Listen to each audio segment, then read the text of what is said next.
I'm Sister Tracy Haran from the Kino Border Initiative, just wanting to share a few updates from what we've been observing with the people we're talking to here in Nogales who are in migration. So first, one of the things people who've been deported to Nogales have been sharing particularly egregious abuses as they're being transported around the country to different detention centers. To give you an example, a man who I'll call Luis, he was actually in the US trying to make money for his daughters to go to school. He was at Walmart shopping one day and ICE came in and detained him immediately.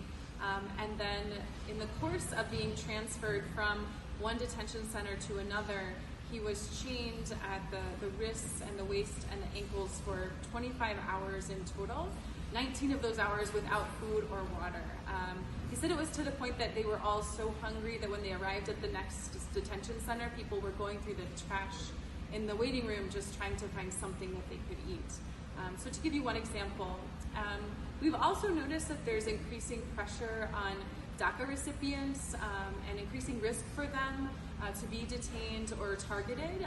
To give you an example, we talked to one gentleman recently who was deported here to Nogales, but he was just driving to work one day and he was pulled over by Highway Patrol, who claimed he was driving closely to the car in front of him, which he says he wasn't really.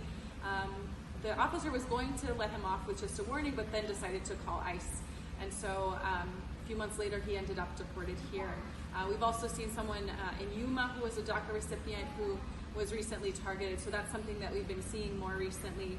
And then also in conversation with our partners at JRS Mexico, they've been sharing the challenges as POMAR, which is the local agency for refugee assistance, just really doesn't have the infrastructure to respond to people trying to regularize their status in Mexico. And so they've shared things like seeing corruption of people actually paying money to be able to have a quicker process or get a positive result because they're waiting so long, up to a year, to get their status regularized here in Mexico. So please stay in touch, follow us, and we'll be sharing more updates next month.